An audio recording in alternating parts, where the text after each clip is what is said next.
Bonjour à tous, donc c'est le 8e ASKIP et on va vous parler effectivement de la réforme des retraites.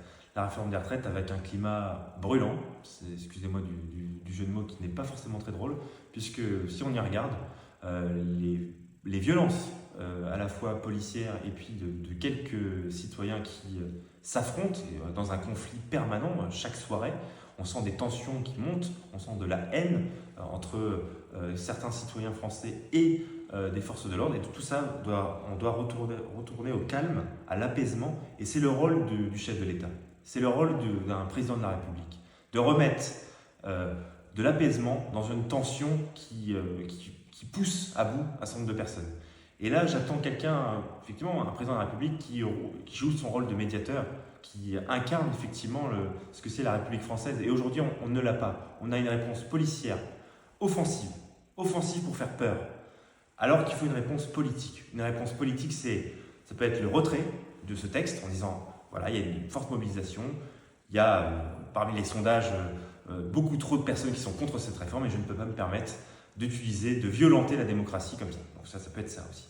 Ça peut être aussi tout simplement le fait de se dire, article 10 de la Constitution, je le remets au vote. C'est-à-dire je me suis trompé, on allait un peu trop vite, on remet au vote à l'Assemblée nationale et donc on ne passe pas par 49.3 justement, on fait une machine arrière.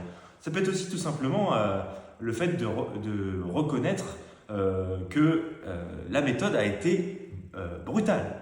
Et oui, le recours, et c'est pas anodin, si on a fait un recours au Conseil constitutionnel, en tout cas les parlementaires que nous sommes, avec les écologistes, les communistes et les socialistes au Sénat, on a porté un recours pour plusieurs points. Le premier, développer quelques arguments sur le fait que le véhicule législatif a été totalement contesté et contestable pour plusieurs raisons.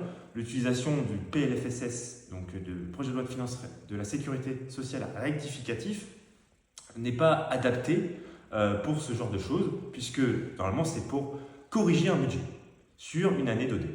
Et là en l'occurrence on corrige les finances pour les retraites pour plusieurs années, donc ça n'a rien à voir avec un PLFSS rectificatif. Ensuite, l'utilisation du 47-1.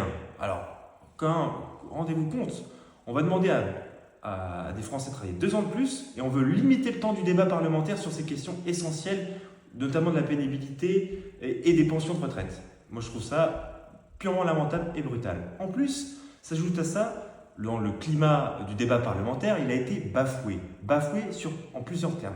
La clôture des débats, la limitation des orateurs, et puis le fait que la commission Affaires sociales, qui est essentielle et qui est un moteur dans ce débat parlementaire, n'a pas pu se réunir pour examiner des amendements. Donc là encore, le droit d'amendement d'un parlementaire a été remis en cause. Et puis je terminerai sur le fait qu'il y a un fameux article 2 sur l'index senior qui a fait beaucoup de bruit. Là encore, ça a été un sujet qui était hors sujet, excusez-moi du terme, c'est un cavalier législatif qui n'a rien à voir avec un PLFSS rectificatif et qui n'a aucun impact d'ailleurs sur les recettes et les dépenses de l'aspect budgétaire de la loi. Donc si vous voulez, là encore, on sent de l'amateurisme du gouvernement aussi, surtout l'utilisation, on va se dire les choses, le PLFSS rectificatif a été utilisé juste parce qu'on pouvait utiliser le 47-1, juste parce qu'on pouvait consommer un 49.3 gratuitement. Et puis je terminerai sur les perspectives.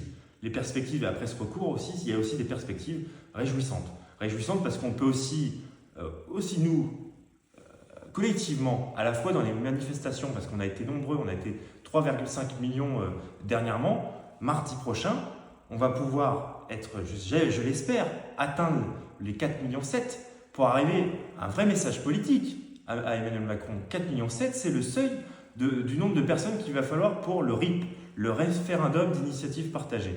Et donc, là encore, on va pouvoir encore envoyer un autre message de mobilisation, une amplification, une détermination, et tout simplement pour lui demander à la fois soit de retirer cette réforme, ou alors de jouer au match démocratique, qui est de remettre au vote cette loi et de sortir d'une crise démocratique qui s'installe. Et donc là encore, je demande à la fois au gouvernement et à Emmanuel Macron de prendre ses responsabilités. Ne soyez pas des irresponsables et des inconscients dans telles conditions. On ne peut pas laisser les Françaises et les Français regarder de près la vie politique comme ça, de cette manière en tout cas. On ne peut pas les mépriser à tel point et donc il va falloir changer de méthode, changer de cap. Et il y a urgence.